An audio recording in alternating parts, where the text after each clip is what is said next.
Welcome to ആർക്കേസ് stories.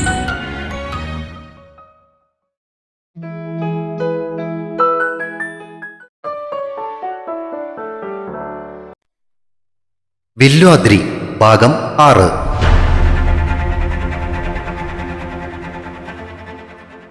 ഇല്ലിത്താഴത്ത് പോയി ആദികേശവപ്പണിക്കരെ കാണണമെന്ന് ഇൻസ്പെക്ടർ ബിനു പറഞ്ഞതനുസരിച്ച് അദ്ദേഹം ഇറങ്ങി വരുന്നതും പ്രതീക്ഷിച്ച് പോലീസ് സ്റ്റേഷന്റെ മുന്നിൽ ജീപ്പിനടുത്ത് നിൽക്കുകയായിരുന്നു ASI ശിവാനന്ദനും CPO ചാക്കോയും.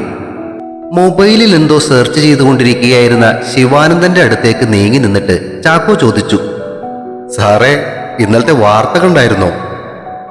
മുഖമുയർത്തി നോക്കിയ ശിവാനന്ദൻ നെറ്റി ചുളിച്ച് ചാക്കോയെ നോക്കി. എന്താ വിശേഷിച്ച് വാർത്തയിലുണ്ടായിരുന്നത്? സാറേ, ആ ഇല്ലിത്താഴത്തെ കൊച്ചും പിന്നെ ആ പയ്യനും തമ്മിൽ സ്നേഹത്തിലായിരുന്നു എന്ന കാര്യം ആ ആദികേശവപ്പണിക്കർ ശരിവെച്ചത്രേ. അവരുടെ വിവാഹം നടത്താൻ തീരുമാനിച്ചിട്ടുള്ളതാണെന്നൊക്കെ ഇന്നലെ TV-യിൽ തള്ളി മറിക്കുന്നുണ്ടായിരുന്നു. അതാണോ ഇത്ര വലിയ കാര്യം? ചിറി കോട്ടി ഒന്ന് ചിരിച്ചിട്ട് ശിവാനന്ദൻ വീണ്ടും മൊബൈലിലേക്ക് ശ്രദ്ധ തിരിച്ചു. എനിക്ക് തോന്നുന്നതേ ആ പണിക്കര് TV-ക്കാരെ വിളിച്ച് നല്ല മുട്ടം പണി കൊടുത്തിട്ടുണ്ടെന്നാ. ഉണ്ടാവാം. മൊബൈലിൽ നോക്കിക്കൊണ്ട് തന്നെ ശിവാനന്ദൻ അതിന് മറുപടി പറഞ്ഞു. അല്ല സാറേ, ആ പണിക്കരെങ്ങനെ പറഞ്ഞിട്ടുണ്ടെങ്കിൽ അത് മറ്റെന്തോ മറച്ചു വെക്കാനല്ലേ എന്ന് എനിക്കൊരു സംശയം. അത് ശരി. അപ്പോ താനിതുവരെ അത് വിട്ടില്ലല്ലേ? അങ്ങനെ അങ്ങ് വിടാൻ പറ്റുമോ സാറേ? ഞാൻ അവരെ കുറിച്ച് ഒന്ന് അന്വേഷിച്ചു. സാറിനറിയാമോ, ഈ ആദികേശവ പണിക്കർക്ക് ഒരു മകൻ കൂടി ഉണ്ടായിരുന്നു, പേര് ഗിരിധർ. അയാള് ഏതാണ്ടൊരു 10-24 വയസ്സുള്ളപ്പോ ആത്മഹത്യ ചെയ്തതാ, അറിയാമോ? ഓഹോ, അത് ശരി. എന്നിട്ട് കേൾക്കട്ടെ. മൊബൈൽ പോക്കറ്റിലേക്ക് ഇട്ട ശേഷം കൈ കെട്ടി നിന്നുകൊണ്ട് ശിവാനന്ദൻ ചാക്കോയെ കൗതുകത്തോടെ നോക്കി. എന്നിട്ടൊന്നുമില്ല, അത്രേ ഉള്ളൂ. അപ്പോ അയാള് ആത്മഹത്യ ചെയ്തത് എന്തിനാണെന്ന് ഞാൻ അന്വേഷിച്ചില്ലേ? അതിന് സമയം കിട്ടിയില്ല. ചാക്കോ അതും പറഞ്ഞിട്ട് ശിവാനന്ദനെ നോക്കി തല ചൊറിഞ്ഞു. എന്നാ കേട്ടോ, ആ ഗിരിധർ അവരുടെ അടുത്ത് തന്നെ താമസിച്ചിരുന്ന ഒരു പെൺകുട്ടിയുമായി അടുപ്പത്തിലായിരുന്നു. തങ്ങളുടെ നിലയ്ക്ക് ചേരാത്ത ആ ബന്ധം ആദികേശവ പണിക്കർ അന്ന് അംഗീകരിച്ചിരുന്നില്ല. ഒടുവിൽ അങ്ങേര് അവളെയും കുടുംബത്തെയും രായ്ക്ക് രാമനം ഇവിടെ നിന്ന് നാടുകടത്തി. അതിന് ശരിക്കും ചുക്കാൻ പിടിച്ചത് അങ്ങേരുടെ സഹോദരിയായിരുന്ന ആ ദേവകിയായിരുന്നു. ഇത് ഒരു പിന്നാമ്പുറ സംസാരമാണ് കേട്ടോ. അതിൽ നിന്നും എന്ത് മനസ്സിലായി? അതിന്റെ വിഷമം കൊണ്ടായിരിക്കും ആ ചെറുക്കൻ ആത്മഹത്യ ചെയ്തത്, ശരിയല്ലേ? ആകാം. ചിലപ്പോൾ വേറെ എന്തെങ്കിലും കാരണം കൊണ്ടും ആകാം. എന്തായാലും നീ ഇവിടെ നിൽക്കേണ്ട ആളല്ല കേട്ടോ. CBI-യിൽ ചേരേണ്ടിയിരുന്ന മുതല എങ്കിലും ഒരു ഉപകാരമായേനെ. CBI-ക്കല്ലേ സാറേ? അല്ലടാ, ഞങ്ങൾക്കൊരു ഉപകാരമായേനെ എന്ന് പറഞ്ഞതാ. ചാക്കോയെ നോക്കി കളിയാക്കി ചിരിച്ചുകൊണ്ട് ശിവാനന്ദൻ പോക്കറ്റിൽ നിന്നും സിഗരറ്റ് പാക്കറ്റ് എടുത്തു. സാറ് കളിയാക്കിക്കോ, പക്ഷെ ഞാൻ ഉറപ്പിച്ചു പറയുന്നു, ഈ പണിക്കരുടെ വീട്ടിലെ പ്രശ്നങ്ങൾ ഇതുകൊണ്ടൊന്നും തീരാൻ പോണില്ല സാറേ.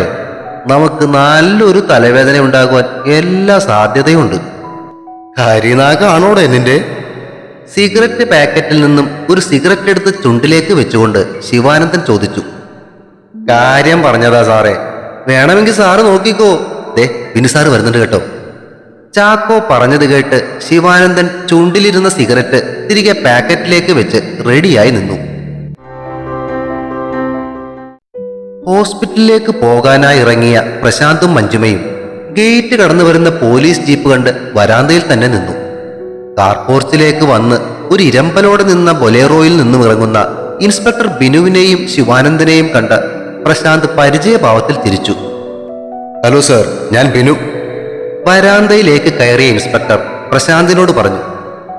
അറിയാം, സ്റ്റേഷൻ SI അല്ലേ? ശിവാനന്ദൻ സാറിനൊപ്പം ഉള്ളത് പുതിയ ആളാണെന്ന് തോന്നുന്നല്ലോ. അതെ, CPO ചാക്കോ. എറണാകുളത്ത് നിന്നും സ്ഥലം മാറി വന്നതേയുള്ളൂ.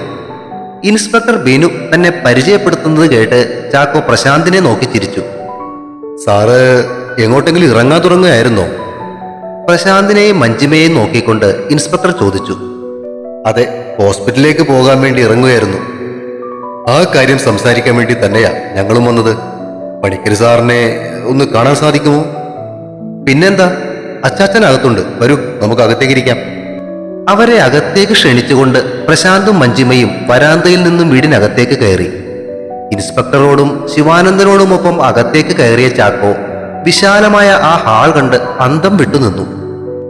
നിങ്ങൾ ഇരിക്കുക കേട്ടോ, ഞാൻ അച്ചാച്ചനോട് പറഞ്ഞിട്ട് വരാം. അവരോട് ഇരിക്കാൻ പറഞ്ഞിട്ട് പ്രശാന്ത് അകത്തേക്ക് നടന്നു. പുറകെ മഞ്ജുമയും. ഹോ എന്റെ സാറേ, ഇതെന്തോന്നായി കാണുന്നേ? ചില ഹിന്ദി സിനിമയിലെ വില്ലന്മാരുടെ ബംഗ്ലാവ് പോലെ ഉണ്ടല്ലോ. മുഴുവനും തേക്കാണെന്ന് തോന്നുന്നു കേട്ടോ. മരത്തിൽ തീർത്ത കൊത്തുപണികളോടുകൂടിയ തൂണുകളും സീലിങ്ങും വില കൂടിയ ഷാൻലെയറുകളും മുകളിൽ നിന്നുമുള്ള വീതി കൂടിയ മരത്തിന്റെ പടികളും കണ്ട് കണ്ണും തള്ളിക്കൊണ്ട് ചാക്കോ നിന്നു. ഞങ്ങൾ കാരണം നിങ്ങൾക്കൊക്കെ ബുദ്ധിമുട്ടായി അല്ലേ? വെള്ള ജുബയും മുണ്ടും ധരിച്ച് അവരെ നോക്കി ചിരിച്ചുകൊണ്ട് പടികൾ ഇറങ്ങി വരുന്ന ആദികേശവ പണിക്കരിൽ ചാക്കോയുടെ കണ്ണുകൾ പറഞ്ഞു നിന്നു. പറയൂ ബിനു, എന്താ വിശേഷിച്ച്? അവർക്ക് മുന്നിലെ സെറ്റിയിലേക്ക് ഇരുന്നിട്ട് ആദികേശവ പണിക്കർ ചോദിച്ചു. സാർ, ഡിവൈഎസ്പി ചന്ദ്രൻ സാർ വിളിച്ചിരുന്നു. സാറിനെ കണ്ട് ആ സൂയിസൈഡ് അറ്റംപ്റ്റിനെ കുറിച്ച് സംസാരിക്കുവാൻ പറഞ്ഞായിരുന്നു. അതിനുവേണ്ടിയാ ഞങ്ങൾ വന്നത്. ബിനുവിന്റെ വാക്കുകളിൽ പണിക്കരോടുള്ള ബഹുമാനം നിറഞ്ഞു നിന്നു. എന്നതാന്ന് വെച്ചാ ചോദിച്ചോളൂ. അടുത്തു വന്നിരുന്ന പ്രശാന്തിനെ ഒന്ന് നോക്കിയിട്ട് പണിക്കർ പറഞ്ഞു. സാർ, ശിവന്യ എന്ന കുട്ടി സാറിന്റെ സഹോദരിയുടെ മകന്റെ മകളാണ് അല്ലേ? അതെ. ശരിക്കും അന്ന് എന്താണ് സംഭവിച്ചതെന്ന് ആ കുട്ടി പറഞ്ഞായിരുന്നോ? സത്യത്തിൽ ഇത് ആ കുട്ടിയോട് നേരിട്ട് ചോദിക്കേണ്ടതാ. പക്ഷെ ആ കുട്ടിയെ ശല്യപ്പെടുത്തേണ്ട എന്ന് ഡിവൈഎസ്പി സാർ പറഞ്ഞതുകൊണ്ടാ സാറിനോട് നേരിട്ട് ചോദിക്കുന്നത്. അറിയാം, പുള്ളിയെ വിളിച്ച് ഞാനാ പറഞ്ഞത്. ശിവയ്ക്ക് ഇന്നലെ വൈകുന്നേരം ബോധം തെളിഞ്ഞായിരുന്നു. ഇനിയും അവിടെ പോലീസും ബഹളവും ഒന്നും വേണ്ടെന്ന് വിചാരിച്ചു. മനസ്സിലായി സാർ. ഗൗരവപ്രകൃതക്കാരനായ ബിനു ആദികേശവ പണിക്കരുടെ മുന്നിൽ വിധേയഭാവത്തോടെ ഇരുന്ന് അദ്ദേഹം പറയുന്നത് മുഴുവൻ സമ്മതിക്കുന്നത് കണ്ട ചാക്കോ ASI ശിവാനന്ദനെ അത്ഭുതത്തോടൊന്ന് നോക്കി. അയാൾ അവനെ നോക്കി കണ്ണടച്ച് കാണിച്ചു. റിപ്പോർട്ട് എഴുതുമ്പോൾ അതൊരു അപകടമാക്കി എഴുതാൻ പറ്റുമെങ്കിൽ നന്നായിരുന്നു. ഈ കേസിന്റെ പുറകെ നടക്കാനൊന്നും സമയമില്ല, അതുകൊണ്ടാണ് കേട്ടോ. അത് ശരിയൊക്കെ സാർ, കുഴപ്പമില്ല. പിന്നെ സാറിനോ ആ കുട്ടിക്കോ വേറെ കംപ്ലൈന്റ് ഒന്നും ഇല്ലല്ലോ അല്ലേ? ഏയ്, ഒരു കംപ്ലൈന്റും ഇല്ല. ബിനു ഈ കേസ് അങ്ങ് ക്ലോസ് ചെയ്തേക്ക്. എന്താ ശിവാനന്ദ, അതിന് കുഴപ്പമൊന്നും ഇല്ലല്ലോ അല്ലേ? അതൊക്കെ ബിനു സാർ ശരിയാക്കിക്കൊള്ളും. സാർ ഒന്നുകൊണ്ടും ടെൻഷൻ അടിക്കണ്ട. എങ്കിൽ ശരി, എനിക്ക് ബാങ്ക് വരെ ഒന്ന് പോകേണ്ട ആവശ്യമുണ്ടായിരുന്നു. സെറ്റിയിൽ നിന്നും എഴുന്നേറ്റുകൊണ്ട് പണിക്കർ പറഞ്ഞു. ശരി സാർ, എങ്കിൽ ഞങ്ങൾ ഇറങ്ങിക്കോട്ടെ. ഇൻസ്പെക്ടർ ബിനുവിനൊപ്പം ശിവാനന്ദനും ചാക്കോയും എഴുന്നേറ്റു. അന്നുച്ചയ്ക്ക് ക്യാൻറ്റീനിൽ നിന്നും ശില്പയോടൊപ്പം ഭക്ഷണം കഴിച്ചുകൊണ്ടിരുന്ന സമയത്താണ് മേഘയുടെ ഫോൺ ശബ്ദിച്ചത്. കോട്ടിന്റെ പോക്കറ്റിൽ കിടന്ന് റിങ് ചെയ്തുകൊണ്ടിരുന്ന ഫോൺ എടുത്തു നോക്കിയ മേഘയോട് ശില്പ ചോദിച്ചു. ആരടി ഈ നേരത്ത്? മഞ്ചേച്ചിയാ. കോൾ കണക്ട് ചെയ്ത് ഫോൺ ചെവിയിലേക്ക് ചേർത്ത് വെച്ചുകൊണ്ട് അവൾ പറഞ്ഞു. ഹലോ ചേച്ചി. ഇടി, നീ എവിടെയുണ്ട്? ഞാനിവിടെ ക്യാൻറ്റീനിലുണ്ട്. ഇടി, ഞാനിവിടെ ഹോസ്പിറ്റലിൽ എത്തിയിട്ടുണ്ടേ, അതാ വിളിച്ചത്. ശരി ചേച്ചി, ഞാൻ കഴിച്ചു കഴിഞ്ഞാൽ ഉടനെ അങ്ങ് വരാം. ചേച്ചി എന്റെ റൂമിൽ കയറി ഇരുന്നോളൂ. ആരെങ്കിലും ചോദിച്ചാല് എന്റെ സിസ്റ്ററാണെന്ന് പറഞ്ഞാൽ മതി. ശരി, നീ വേഗം മാറട്ടോ. ഓക്കെ ചേച്ചി. മഞ്ജു ചേച്ചി ഇവിടെ വന്നിട്ടുണ്ടോ? ഫോൺ കട്ട് ചെയ്ത ഉടനെ ശില്പ അവളോട് ചോദിച്ചു. വന്നിട്ടുണ്ട്, ആ ശിവന്യെ കാണാൻ വേണ്ടി. ഇടി, ആ വിജയും ഈ ശിവന്യയും തമ്മിൽ ശരിക്കും പ്രണയത്തിലാണെന്നൊക്കെയാണല്ലോ കേൾക്കുന്നേ. എനിക്കൊന്നും അറിയില്ല. അന്ന് നമ്മൾ ഐസിയുവിന്റെ മുന്നിൽ വെച്ച് കണ്ട ആളുടെ അടുത്ത് പ്രശാന്തിട്ട് സംസാരിച്ച കാര്യം എന്നോട് പറഞ്ഞായിരുന്നില്ലേ? അയാൾ വിജയന്റെ സുഹൃത്താ എന്നൊക്കെ പറഞ്ഞത്. മാത്രമല്ല, കോളേജിൽ പഠിക്കുമ്പോൾ അവർ രണ്ടുപേരും ഈ ശിവയുടെയും അദ്രയുടെയും സീനിയേഴ്സ് ആയിരുന്നത്രേ. ഇനി അവിടെ വെച്ച് വല്ല റിലേഷൻ ഉണ്ടായിരുന്നൊന്നും അറിയില്ല. എന്തായാലും ഒന്ന് ചേച്ചിയോട് ചോദിച്ചാൽ അറിയാം യഥാർത്ഥ സംഭവം എന്താണെന്ന്. എങ്കിൽ നീ ഭക്ഷണം കഴിച്ചിട്ട് വേഗം ചെല്ല്. എന്താ യഥാർത്ഥത്തിൽ സംഭവിച്ചതെന്ന് അറിയാഞ്ഞിട്ടേ കഴിഞ്ഞ 2 ദിവസമായിട്ട് എനിക്കൊരു സമാധാനവും ഇല്ല. കൊള്ള, നല്ല ഡാക്ടർ. അവളെ നോക്കി കളിയാക്കിക്കൊണ്ട് മേഘ മുഖം കൊട്ടിച്ചിരിച്ചു. എന്ത് ഡോക്ടറാണേലും നമ്മളൊക്കെ മനുഷ്യരല്ലേടി. പോരാത്തതിന് പരദൂഷണം പണ്ടേ എൻ്റെ ഒരു വീക്ക്നെസ്സാ. അതും പറഞ്ഞ് ശില്പ അവളെ നോക്കി ഇളിച്ചു. ഭക്ഷണം കഴിച്ച ശേഷം മേഘ തന്റെ റൂമിലേക്ക് ചെല്ലുമ്പോൾ ടേബിളിന് മുന്നിലിട്ടിരുന്ന കസേരയിൽ അക്ഷമയോടെ കാത്തിരിക്കുന്ന മഞ്ജുമയെയാണ് കണ്ടത്. ചേച്ചി. മുറിയിലേക്ക് കയറി വന്ന മേഘയുടെ വിളി കേട്ട് തിരിഞ്ഞു നോക്കിയ മഞ്ജുമയുടെ മുഖത്ത് ഒരു നിറം മങ്ങിയ ചിരി വിടർന്നു. എന്തു പറ്റി ചേച്ചി, വല്ലാതിരിക്കുന്നേ? സുഖമില്ലേ? മഞ്ജുമയുടെ അസ്വസ്ഥത നിറഞ്ഞ മുഖം കണ്ട മേഘ ചോദിച്ചു. നീ ഇരിക്കെ, ഭക്ഷണം കഴിച്ചായിരുന്നോ? അതൊക്കെ കഴിച്ചു. ചേച്ചി കാര്യം പറ, എന്താ പ്രശ്നം?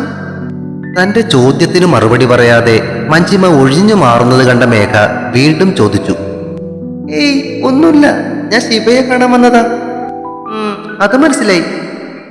മേഘ ചേച്ചിയുടെ മുഖത്തേക്ക് ഒന്ന് ചുഴിഞ്ഞു നോക്കി. അവരുടെ ആ നോട്ടം കണ്ട മഞ്ജിമ തല താഴ്ത്തി. അല്പം ഒന്ന് മടിച്ച ശേഷം മഞ്ജിമ ചോദിച്ചു. അയാളെ ICUവിൽ നിന്നും മാറ്റിയോ? മാറ്റി. ഇത് ചോദിക്കാനാണോ ചേച്ചി ഇത്ര വിഷമിച്ച്? അതല്ല, അച്ചാച്ചൻ അയാൾക്ക് ശിവയുടെ ഓഫീസിൽ തന്നെ ഒരു ജോലി കൊടുക്കാൻ പോവുകയത്രേ. ഓ, അപ്പോ അതാ പ്രശ്നം. ചേച്ചിയുടെ മുഖത്തെ അസ്വസ്ഥതയുടെ കാരണം മനസ്സിലാക്കിയ മേഘ കസേരയിലേക്ക് ചാരി ഇരുന്നിട്ട് തുടർന്നു. അതിനിപ്പോ ചേച്ചിക്ക് എന്താ? അത് നമ്മൾ ക്ലോസ് ചെയ്ത ചാപ്റ്ററല്ലേ ചേച്ചി. അയാളെ ഫേസ് ചെയ്യുന്നതിൽ ചേച്ചി എന്തിനാ എത്ര വിഷമിക്കുന്നേ? സത്യത്തിൽ അയാൾക്കല്ലേ ആ ഒരു ബുദ്ധിമുട്ട് തോന്നണ്ടേ? നിനക്കറിയില്ല അയാളെ. കാര്യം സാധിക്കാൻ വേണ്ടി അയാൾ എന്തും ചെയ്യും, എന്തും പറയും. എങ്കിൽ അക്കാര്യം പ്രശാന്തേട്ടന് പറഞ്ഞൂടെ ചേച്ചിക്ക്? ഞാൻ പറഞ്ഞതാ, അച്ചച്ചനോടും പറഞ്ഞു. പക്ഷെ അവരാരും അതത്ര കാര്യമായി എടുക്കുന്നില്ല. മാത്രമല്ല, ജോലി കൊടുക്കുന്നതും പോരാഞ്ഞിട്ട് ശിവയുടെ കാമുകനായാള് എന്നൊക്കെ പറയാനാ അങ്ങേര് പറയുന്നേ. നിരാശ നിറഞ്ഞ മുഖത്തോടെ മഞ്ജിമ പറഞ്ഞു. അത് ഞാനും കേട്ടായിരുന്നു. സത്യത്തിൽ എന്താ സംഭവം? ആകാംക്ഷയോടെ മേഘ മഞ്ജിമയുടെ മുഖത്തേക്ക് നോക്കി.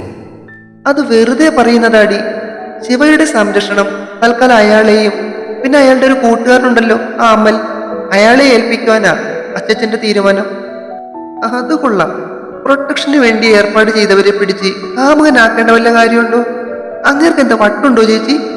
പ്രശാന്തേട്ടനും അതിന്റെ കൂട്ടു നിൽക്കുവാണോ? എനിക്കറിയാൻ മേല. ശിവയ്ക്ക് പ്രൊട്ടക്ഷൻ ഏർപ്പെടുത്തിയിരിക്കുന്ന വിവരം ആരും അറിയാതിരിക്കാൻ തൽക്കാലം അങ്ങനെ ചെയ്യാന്നൊക്കെയാ പറയുന്നത്. എന്തു തന്നെയായാലും അയാളുടെ കൂടെ ജോലി ചെയ്യാനൊന്നും എനിക്ക് വയ്യ. അങ്ങനെയാണെങ്കിൽ ചേച്ചി ഒരു കാര്യം ചെയ്യും, ശിവയുടെ കൂടെയുള്ള ജോലി വേണ്ടെന്ന് വെച്ചിട്ട് നിങ്ങളുടെ ഓഫീസിൽ എവിടെയെങ്കിലും ജോലി ചെയ്തൂടെ? എനിക്കും അത് തന്നെയായിരുന്നു ഇഷ്ടം. പക്ഷെ ശിവ എല്ലാ കാര്യങ്ങളും ഒറ്റയ്ക്ക് നോക്കണ്ടേ എന്നും പറഞ്ഞ് അന്ന് അച്ചച്ചനാ അവിടുത്തെ കാര്യങ്ങൾ കൂടി നോക്കാൻ എന്നെ ഏൽപ്പിച്ചത്. അതിങ്ങനെ ഒരു പാരാകുമെന്ന് ആരോർത്തു? ചേച്ചി സമാധാനമായിട്ടിരിക്കും. എന്തെങ്കിലും വഴിയുണ്ടോ എന്ന് നമുക്ക് നോക്കാം. പ്രശാന്തേട്ടനോട് വേണമെങ്കിൽ ഞാൻ കൂടി ഒന്ന് സംസാരിക്കാം. അതുകൊണ്ടൊന്നും കാര്യമില്ലടി. അവിടെ അച്ചച്ചനൊരു കാര്യം പറഞ്ഞു കഴിഞ്ഞാൽ പിന്നെ അതിനെതിരായിട്ട് ആരും ഒന്നും പറയില്ല. മഞ്ജിമ നിരാശയോടെ തലയാട്ടിക്കൊണ്ട് പറഞ്ഞു. അത് പോട്ടെ, ശിവയ്ക്ക് ഇപ്പൊ എങ്ങനെയുണ്ട്? She's fine. ഇന്ന് വൈകുന്നേരം റൂമിലേക്ക് മാറ്റും. 3 ദിവസം കൂടി നോക്കിയിട്ട് ഡിസ്ചാർജ് ചെയ്യാം. പിന്നെ ഇടയ്ക്കൊക്കെ ഒന്ന് ചെക്കപ്പ് ചെയ്താൽ മതി. 1 മാസം കഴിഞ്ഞാൽ കയ്യിലെ പ്ലാസ്റ്റർ എടുക്കാൻ പറ്റും. ഇപ്പോ ICU കയറി അവിടെ ഒന്ന് കാണാൻ പറ്റുമോ? പിന്നെന്താ, ചേച്ചി വാ, നമുക്ക് പോയി കണ്ടിട്ട് വരാം. മേഘ കസേരയിൽ നിന്നും എഴുന്നേറ്റു. ഇന്ന് കാലത്ത് പ്രശാന്തേട്ടനെ കണ്ടില്ലല്ലോ. ലിഫ്റ്റിനടുത്തേക്ക് നടക്കുന്നതിനിടയിൽ അവൾ മഞ്ജിമയോട് ചോദിച്ചു. കാലത്ത് ഞങ്ങൾ ഒരുമിച്ച് വരാൻ ഇറങ്ങിയതാ. അപ്പോഴാ ആ ഇൻസ്പെക്ടറും കൂട്ടരും കയറി വന്നത്. സംസാരം കഴിഞ്ഞ് അവർ പോയപ്പോഴേക്കും സമയം പോയതുകൊണ്ട് ചേട്ടൻ നേരെ ഓഫീസിലേക്ക് പോയി. സാധാരണ കാലത്തെ തന്നെ ചേട്ടൻ വരുന്നതാണല്ലോ, ഇന്ന് കണ്ടില്ല, അതുകൊണ്ട് ചോദിച്ചതാ. ലിഫ്റ്റിനകത്ത് കയറി ഫസ്റ്റ് ഫ്ലോറിലേക്കുള്ള ബട്ടൺ പ്രസ് ചെയ്തുകൊണ്ട് മേഘ പറഞ്ഞു. ആ സമയം കട്ടിലിൽ ചാരിയിരുന്ന് ക്യാൻറ്റീനിൽ നിന്നും കൊണ്ടുവന്ന ഭക്ഷണം കഴിച്ചുകൊണ്ടിരിക്കുകയായിരുന്ന വിജയിനോട് സംസാരിക്കുകയായിരുന്നു അമൽ. എടാ വിജയ, നീ ഞാൻ പറയുന്നൊന്ന് കേക്ക്. അവിടെ തന്നെ ജോലിക്ക് കയറുന്നതല്ലേ നമുക്ക് നല്ലത്. നീ ഒന്ന് പോയേ, എനിക്ക് പറ്റില്ല ഇനിയും അവളുടെ മോന്ത കാണാൻ. നീ എന്തിനാന്ന് അവളുടെ മോന്തിലോട്ട് നോക്കാൻ പോകുന്നേ? ശിവനയുടെ ഓഫീസിലായിരിക്കും നമുക്ക് ജോലി. ഞാൻ കേട്ടിടത്തോളം ആ പ്രശാന്തിന് ഗോൾഡിന്റെ ബിസിനസ്സാണ്. മഞ്ജിമ മിക്കവാറും അവിടെ ആയിരിക്കില്ലേ വർക്ക് ചെയ്യുന്നത്. മാത്രമല്ല, നമ്മുടെ പ്രധാന ജോലി ആ കൊച്ചിന്റെ പ്രൊട്ടക്ഷൻ അല്ലേ, നമ്മൾ അത് നോക്കിയാ പോരെ? ഏയ്, എന്നാലും ആ ജോലി ശരിയാകില്ലടാ. എടാ, കാശിന് വേണ്ടി കൊട്ടേഷൻ വരെ ഏറ്റെടുക്കാൻ തയ്യാറായി നടന്നവരല്ലേ നമ്മള്. നമുക്ക് മഞ്ജിമ ഒരു പ്രശ്നമാണോ? മാത്രമല്ല, നിന്റെ അമ്മച്ചിയുടെ ചികിത്സക്ക് വേണ്ടി എക്സ്ട്രാ കുറച്ച് കാശ് കൂടി ഇതുവഴി ഒപ്പിക്കാം. നീ ഒന്ന് ആലോചിക്കേ. കഴിച്ചു കഴിഞ്ഞ ഭക്ഷണത്തിന്റെ പ്ലേറ്റ് വിജയിന്റെ കയ്യിൽ നിന്നും വാങ്ങിക്കൊണ്ട് അമൽ വാഷ്റൂമിലേക്ക് കയറി. പ്ലേറ്റുകൾ കഴുകിക്കഴിഞ്ഞ് തിരികെ എത്തിയ അമൽ കണ്ടത് കട്ടിലിൽ ചാരി ചിന്തയോടെ ഇരിക്കുന്ന വിജയിനെയാണ്. എന്തുവാടാ ഇത്ര ആലോചിക്കുന്നേ? ഏയ്, അത് ശരിയാവുമെന്ന് തോന്നുന്നില്ലടാ. എവിടെ? ഇടാ, കൂടുതലൊന്നും ആലോചിക്കേണ്ട, നീ ഇതങ്ങ് സമ്മതിക്കേ. ഒന്ന് ആലോചിച്ചാലിതേ നിന്റെ ഇപ്പോഴത്തെ ടൈം ബെസ്റ്റ് ടൈമാണ്. അമൽ പറയുന്നത് കേട്ട് ചോദ്യഭാവത്തിൽ വിജയ് അവനെ നോക്കി. ഒരു വശത്ത് പൂർവ്വകാമുകി, മറുവശത്ത് പണ്ട് കോളേജിൽ വെച്ച് പ്രണയാഭ്യർത്ഥന നടത്തിയ പെൺകുട്ടി. പിന്നെ ഇതൊന്നും പോരാഞ്ഞിട്ട് ചികിത്സിക്കുന്നത് പഴയ കാമുകിയുടെ അനിയത്തിയും. സത്യം പറഞ്ഞാല് ഇപ്പൊ നീ ഒരു ലോട്ടറി എടുത്താലുണ്ടല്ലോ, ഒന്നു മോനെ, ഫസ്റ്റ് പ്രൈസ് നിനക്ക് തന്നെ അടിക്കും, ഉറപ്പാ. അവൻ പറയുന്നത് കേട്ട് പല്ല് കടിക്കുന്ന വിജയിന്റെ അടുത്തു നിന്നും ഒരു ചിരിയോടെ അമൽ ഒഴിഞ്ഞു മാറി. ഡാ പോവല്ലടാ, നിങ്ങൾ അടുത്ത് വന്നിക്കുവാ, ഒരു കാര്യം പറയാനാ. ഓ വേണ്ട, വേണ്ടാത്തോണ്ടാ. വിജയിന്റെ കൈ അകലത്തു നിന്നും കുറച്ചുകൂടി അകന്നു മാറിക്കൊണ്ട് അമൽ പറഞ്ഞു. ഇതിപ്പോ ഇവിടെ നിന്ന് എന്ന് ഡിസ്ചാർജ് ചെയ്യാൻ പറ്റുമെന്നാ ഡോക്ടർ പറഞ്ഞിരിക്കുന്നേ? കൈകളിലെയും കാലുകളിലെയും കെട്ടുകളിലേക്ക് നോക്കിയ ശേഷം തലയിണ ഒന്ന് നേരെ വെച്ച് കിടക്കയിലേക്ക് കിടക്കാൻ ശ്രമിച്ചുകൊണ്ട് വിജയ് ചോദിച്ചു. മിക്കവാറും മറ്റന്നാൾ പോകുമെന്നാ പ്രകാശ് ഡോക്ടർ പറഞ്ഞിരിക്കുന്നത്. എന്തേ? അവന്റെ തോളിൽ പതുക്കെ താങ്ങി കിടക്കയിലേക്ക് കിടക്കാൻ അമൽ അവനെ സഹായിച്ചു. എടാ, അവളുടെ ആ അനിയത്തിയില്ലേ മേഘ, അവൾക്ക് എന്റെ മുഖം കാണുമ്പോൾ ഏതാണ്ട് ചെകുത്താൻ കുരിശ് കണ്ടതുപോലെയാ.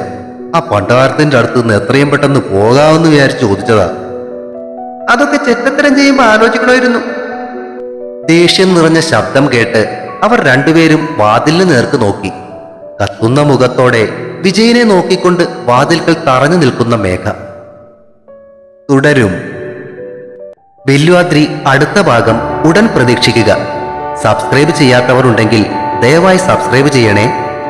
കഥ ഇഷ്ടമാകുന്നവർ അഭിപ്രായങ്ങൾ പറയുന്നതിനൊപ്പം കഥയുടെ ലിങ്ക് കഴിയുന്നവർക്കൊക്കെ ഷെയർ ചെയ്തു കൊടുത്തും ലൈക്കുകൾ നൽകിയും സപ്പോർട്ടുമായി എന്നും കൂടെ ഉണ്ടാകണേ. Thank U.